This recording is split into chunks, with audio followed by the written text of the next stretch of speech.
ဒီကျွန်တော်မိတ်ဆွေများအားလုံးမင်္ဂလာပါဒီနေ့မှာတော့မိတ်ဆွေများအားလုံးအတွက်အရန်ကိုသုံးဝင်တဲ့ app လေးတစ်ခုမိတ်ဆက်ပေးသွားမှာဖြစ်ပါတယ်ကျွန်တော်ရဲ့မိတ်ဆွေများအားလုံးမင်္ဂလာပါဒီနေ့မှာတော့ဘာသာစကားလေ့လာနေတဲ့ကျွန်တော်ရဲ့မိတ်ဆွေများအားလုံးအတွက်အရန်ကိုအသုံးဝင်တဲ့ app လေးတစ်ခုအကြောင်းကို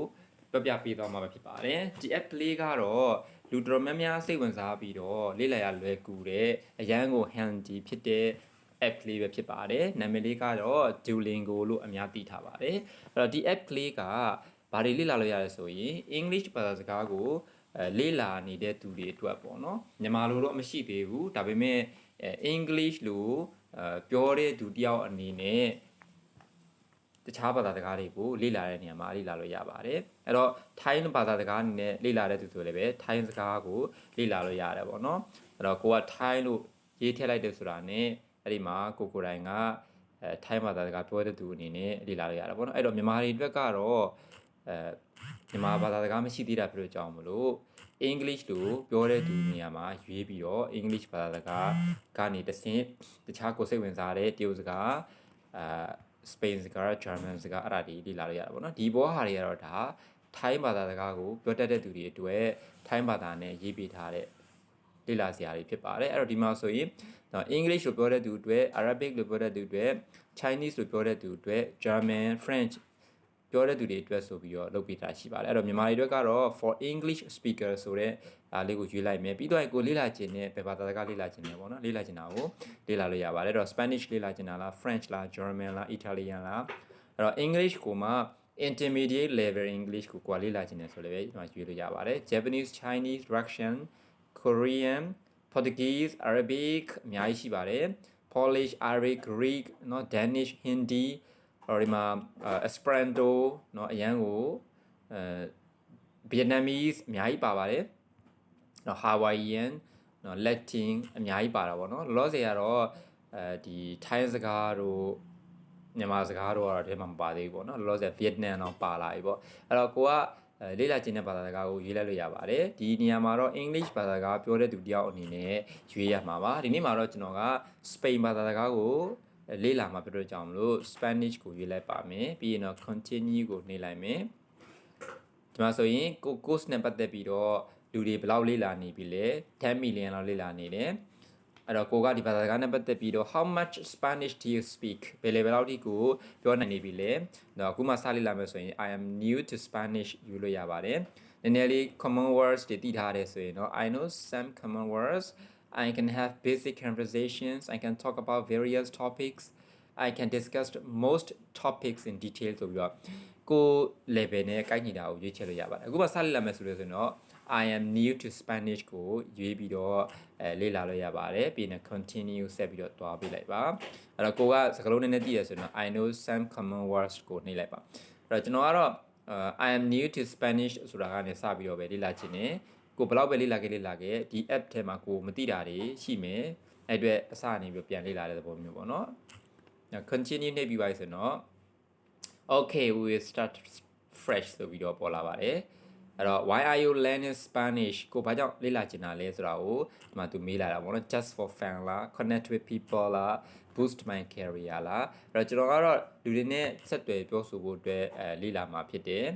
နော် prepare for travel ခီးသွားဖို့လားကိုလုံးချင်တာနဲ့ပတ်သက်ပြီးတော့ကိုလေ့လာလို့ရတာပေါ့နော်အဲ့တော့ကိုလုံးမဲ့အရာတွေရွေးလိုက်ပေါ့နော် support my education လား spend time productively အချိန်ကိုကောင်းကောင်းသုံးချခြင်းလို့ကိုယ့်ရဲ့အုံနောက်ကို boost လုပ်ခြင်းလို့ဆိုရင်လည်းပဲလေ့လာရပါတယ် just for fun เนาะ3-4ခုလောက်ရွေးလို့ရတာပေါ့เนาะ other career အတွက်လာကြိုက်တယ်ရွေးလို့ရတယ်အဲ့တော့ကျွန်တော်တို့ဒီမှာ4ခုလောက်ရွေးလိုက်တယ်ပြီးသွားရင်တော့ continue ဆက်နှိပ်ပြီးတော့ဒီမှာလေ့လာမယ်road ကိုသူပြောပြတာပေါ့เนาะတနေ့ကိုဘယ်နှမိနစ်လေ့လာမှာလဲပေါ့เนาะ3မိနစ်လား10မိနစ်လား15မိနစ်လားမိနစ်30လားပေါ့เนาะအဲ့တော့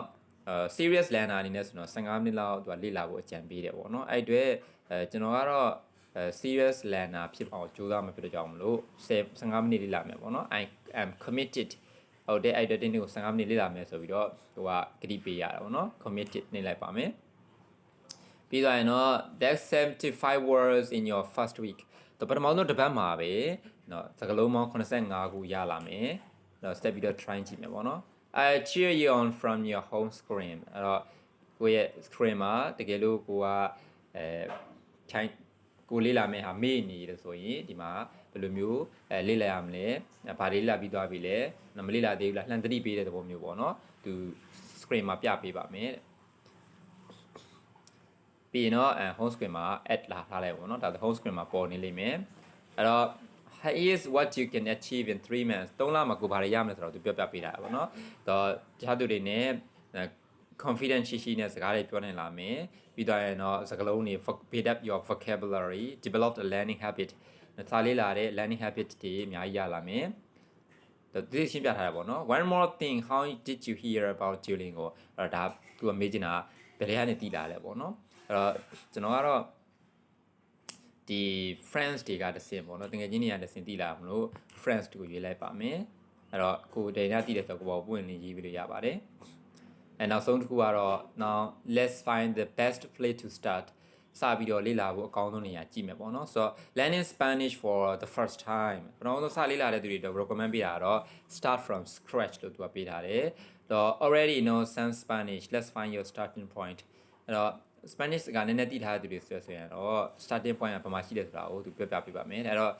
ကျွန်တော်ကတော့ခုမှစလေ့လာတာတော့မဟုတ်ဘူးဒါပေမဲ့ကိုမှဘလောက်စကားလုံးတွေတည်ထားလဲပေါ့နော်ဘယ်ရည်ဆိုင်ကောင်းမလဲဆိုတာကိုသိချင်တဲ့ကြောင့်မလို့ already know some Spanish ဆိုတာလေးကိုနှိမ့်လိုက်ပါမယ် Since you are new to Spanish you should start with session 1သူကကျွန်တော်ရှင်းမှာတော့အခုမှစလေ့လာမှာပြောတော့ကြောင့် session 1ပဲစပါလို့ကြံပေးတယ်ပေါ့နော်အဲ့တော့စလိုက်ပါမယ် Okay ဒီမှာဆိုရင်တော့တဲဆိုတာဘာတာဖြစ်မလဲပေါ့နော်တဲအဲ့တော့ taco လား sandwich လား coffee လား tea လားပေါ့နော်အဲ့တော့ဒီမှာဆိုရင် tea နဲ့စထားတဲ့ဟာကနှလုံးဖြစ်နေတယ် taco နဲ့ tea နဲ့ပေါ့နော်အဲ့တော့taco ဖြစ်မလား tea ဖြစ်မလားပေါ့နော်ဆိုတော့ English ဆိုစကားလုံးတွေနဲ့တော်တော်များများကအရန်စင်တဲ့ကြောင့်ကျွန်တော်တော့ tea ကိုရေးလိုက်မှာပေါ့နော်မှန်သွားပါပြီအဲ့တော့တဲဆိုတာ tea ပါအဲ့တော့ Spanish မှာကဒီ T ဆိုတဲ့စကားလုံးကိုသူက T ဆိုတဲ့အတန်နဲ့ထွက်တယ်ပေါ့နော်တတဲ့အတန်နဲ့ထွက်အဲ့ဒါကြောင့်မလို့မြန်မာအတန်နဲ့ဆိုလဲတူနေတယ်ပေါ့နော် cafe ဆိုရင်တေးကြရတာ coffee ပြောတာပေါ့နော် cafe okay ဒီမှာဆိုရင် cafe con leche cafe သုံးခုတည်းတစ်ခုရေးခိုင်းတာပေါ့နော် cafe ကိုရေးလိုက်ပါမယ်ပြီးတော့ unte ဒါဆိုရင်ဒါa tea ပေါ့နော် a tea ဖြစ်ဖို့များတယ် a tea onte on ဆိုတာက a ပြောတာပါ a tea ပါတော့ por favor ဆိုတာက please ကျေးဇူးပြုပြီးတော့ por favor un café on cafe coffee တစ်ခွက်တောက်ပါလား coffee တစ်ခွက်လားနောက်ဒီမှာ onte por favor hola နှစ်ခုပေးထားတာပေါ့နော်အဲ့တော့ onte por favor a tea please por favor please ပြောတာပေါ့နော် hola ဆိုတာ hello hi ကိုပြောတာပါအဲ့ဒါ onte por favor ရေးလိုက်ပါမယ် Hola, un té. hola onte hello a tea hola onte hola hola on cafe hola hello hello လို့ပြောကြအောင်မလို့ကိုပြန်ပြီးတော့hola လို့ပြောမလား por favor ပြောမလားကျွန်တော်တော့ hola on cafe ရေးလိုက်ပါတယ် with milk con leche on there အဲ့တော့ဒီမှာ with တဲ့စကားလုံးပါတော့ကြအောင်မလို့နှလုံးဖြစ်ဖို့များတယ် con leche ကိုရေးလိုက်ပါမယ်တော့ con ဆိုတာက with ကိုပြောတာဖြစ်ဖို့များတာပေါ့နော် con leche un café okay on cafe café hello hola on cafe coffee tea there por favor okay por favor please favor hola hello tea there coffee cafe on there hello hola